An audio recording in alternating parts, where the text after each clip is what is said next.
There's the boiler in action. It looks like a rolling boil. Because this is larger seed, we don't really have to worry about it becoming dislodged, especially because we're going to really pack it in there. You can see the water coming through, not coming through, but you can see it bubbling underneath, but it's not up in the tray. And that's about where you want it, right there. Now, this is 700 grams of speckled pea, and you will not see any tray in this amount of seed. And I do that on purpose. The little stems that grow up, excuse me, are smaller than the pea itself. So those, what's going to end up happening is they're going to be tight and they're going to grow densely. And the competition, and they're just going to skyrocket once they hit the nutrient. And that's what we want. We want to absolutely get the most out of this. I love peas. I love growing them. The seed is from True Leaf. They're the ones I recommend. I'm an affiliate of theirs. And the seed is usually really good seed. But this seed is almost a year old now. So I'm kind of curious if it's even going to do very well. I hope so. So that's the jar. This is a half-gallon jar. That's what I soak them in. That actually is not enough for peas because peas will more than double swell once they start soaking. So now I'm going to hit with the antifungal. Antifungals are applied once a day when you check on it. You shouldn't need to check on this more than once a day, really. That's all that's needed. And usually a check is just simple. Take the cover off the dome. That's a brassica. You take the dome off, you take the cover off, you look at the peas to make sure there's no issues, no rotting, no smell, no germination issues, anything like that. And then you lift up the tray like this and you go up underneath and you look at the roots. Now we're going to do this every day so that you have a good understanding of what a grow is like. And then you look at the reservoir for clarity. You look to see if there's any funkiness in it, and you check the roots to make sure that they're nice and pristine. Roots are not always going to be white. They can be off-white, and even some of them, like beets, they can even be dark colored. Now I've got a blackout dome on here that is painted, and that's because before I changed styles, this was painted a long time ago. But when I grow peas, I usually only grow blackout blondes because I just like them so much better than letting them green up. So the blackout dome is on there because of the blackout blondes only. It's just available. You can grow with a clear. It won't be a problem. And once the microgreens push up, because they'll push up, oh man, from not being level where it is now to this high easily in one day, because peas, they grow like crazy. I'm really very happy with the germination on this seed. I didn't expect it to be this good, actually. I bet you the roots are starting to penetrate. Let's look. Oh yeah. No need to add any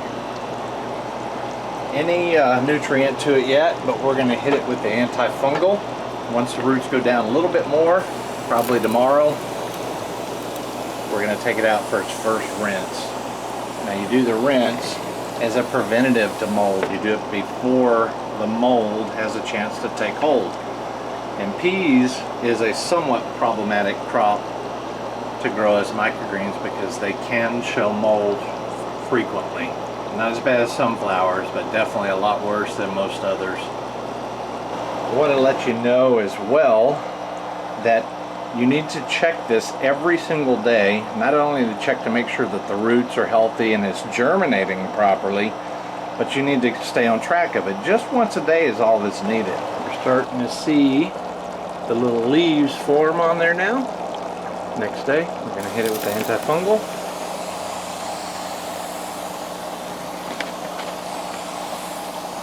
That's all that's needed. Then we're going to check the reservoir and the roots by lifting up. Ooh, look at all those nice roots. That's a big difference from yesterday, huh? Reservoir still looks really clear, so we're doing good. Sit till tomorrow. I can see that this is the first thing you do, is you want to look at the top of the tray. You want to inspect the seed to see if there are any issues. I don't see any mold. I didn't expect any mold. I don't see any mold. I see good, even germination. I'm satisfied with this. It's growing perfectly well. Now I'm going to lift this, and because of the size of the microgreen shoots starting to form here, pea shoots, I can almost assure you that the roots are starting to settle in here nicely. So let's take a look and see if I'm right. I am right. Now you'll notice with peas, they are not pristine white. That is normal for peas. The peas today, they are starting to take off. Quite cold out here. We're in the mid-30s, but I'm going to do this outside anyway because the hose outside has more pressure than the inside sink sprayer, and I really want to get this good. Okay, so like we talked about, the roots are established, so we don't have to worry about how hard we spray. This is true with peas and sunflowers. They're pretty darn hardy at this point. We'll start off a little bit light, make sure things are good, and then we'll quickly go to full strength house pressure. The more you can rinse it like this, the more potential you have to rinse out issues that may be starting right now. I don't see any. I figured I'd see something like this today. The peas have pushed the cover up, as you can see, and it's time to take it off. Oh man, I love it when it looks like that. Yesterday was the beginning of the end for the peas, and I'll show you what I mean by that. I mean, I know from experience that these are going to be, there's going to be a good bit of difference between yesterday and today. So let's just take a look and see what it looks like. There's no cover on here, so it's just being grown directly underneath the dome. Wow, look at that. That's going to be double that height tomorrow probably. But isn't that gorgeous? I love blackout blondes. All right, let's look underneath here at the roots. Wow. Look how much roots are on there. Let's see what the peas look like. It's going to be fun. Oh yeah. Look at that. That is awesome. How about them peas today? We can see they're pushing each other apart because the leaves are starting to form, and obviously they're greening up. Very, very dense, and you can really tell it when the light hits them compared to a blackout grow. Look at these peas now. Oh my goodness, starting to leaf out nicely. They're spreading each other apart. Great growth. See what it looks like underneath here. The roots are wrapping. Lots of roots. Bubbler's still kicking good. I wasn't able to get to the pea yesterday. You can see what it looks like today. It's crazy. That is a lot of growth. A lot of spread. Quite wide. It's time to harvest this massive pea grow, and it is massive. I'll hold it up in just a second.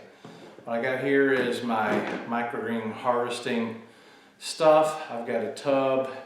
It's got two little trays inside of it. I got my scale. I got a cup to lift the microgreens off the scale so we can actually see the scale. And I've got my painter's knife, which is essentially just allows you to put it on the trim and paint it without bleeding into the wall. And that's what I use to take the roots off here. I'll show you that in just a second. So I'm going to move this aside for just a moment, and I'm going to show you this pea grow. Now, I took the pea grow off the assembly and I put it in a new 1020, so it doesn't have the assembly pieces. This is a heavy grow. I'm looking forward to the weight on this one, but you can see that's what it looks like. And you've seen how many days they've greened up. I don't remember off the top of my head. Here is the roots. It's a pretty extensive amount of roots. Now what I'm going to do first is I'm going to cut the roots off. And I'm going to do that with a painter's knife. So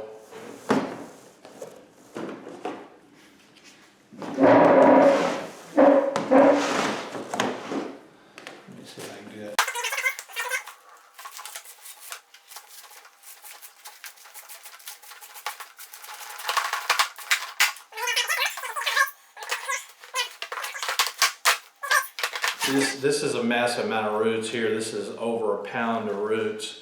And these are going to go to my neighbor's chickens. They give me eggs, and occasionally I'll give them some good stuff like this. So the way I harvest large seed, that would be your pea, your beans, and your sunflowers, is I cut the roots off like I just did. And then I'll grab a chunk out of here.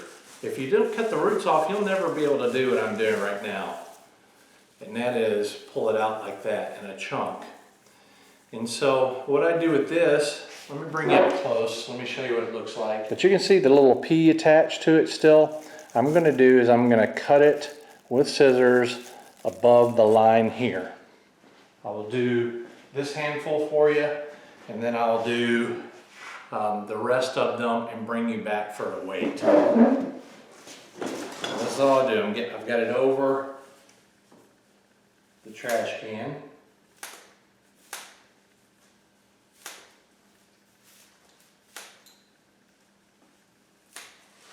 I'm also going to take that clump, and that's going to go to the chickens as well. Now when you're done, you have the ends of the stem here. You can grab the leafy area and give it a little bit of a shake like this. And if there's anything in here, like a little piece of pea or some piece of root or something like that, you can shake it out just like that. And then when we're done, these are basically pristine because nothing has touched them. But in my case, I'm going to rinse them again because I'm going to dehydrate all these. I'm a little over halfway finished, and I wanted to show you how much we're getting out of this one so far. But the most important thing is I want you to look at the tray close. I want you to look at the microgreens roots really closely. There, I haven't seen any, and there isn't any, and a little over halfway done. I'm quite certain there's none in the rest of it. If there is, I'll let you know. But this is pretty typical when growing IHG, and you grow in a protected way that IHG does. You get great yields and no disease, no mold, nothing. Great. Before we weigh the microgreens, let's weigh these roots and leftovers that we're not going to consume. And the reason why is because it is feed that can be fed to animals. It's called, when farmers do it on purpose, it's called fodder. And there are a lot of animals that will eat this. And in fact, a lot of people grow it just for that reason. And the reason why I'm telling you this is because a lot of people that grow their own food and are into microgreens, they also have animals. So the microgreens can also serve, the waste, or so-called waste, can also serve as food for animals. So let's get an overall weight, 7.55 pounds of fodder going to my neighbor's chickens. So now I'll set up the microgreens and we'll get a weight on them.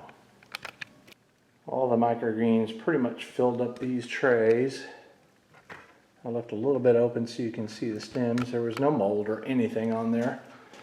What I'm going to do now is I'm going to transfer them all from one to the other over here, and that way I can weigh a tray empty and get a total, and then zero it out and then get a total. Okay, let me zero it out. We're in pounds, which is how we grow. We grow in pounds here at IHG, not ounces. Oh goodness, this is going to be a hefty. Set the cup on there. All right. Ooh.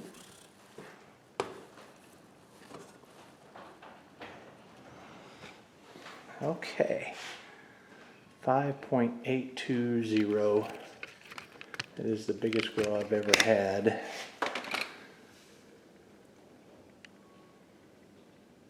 Here we go. Now you can see it now. 5.82 pounds. Almost 6 pounds. That's a lot of microgreens, folks. This is Brent-Joe. I'm not going to show the dehydration with this one. I'll end this video. You guys take care.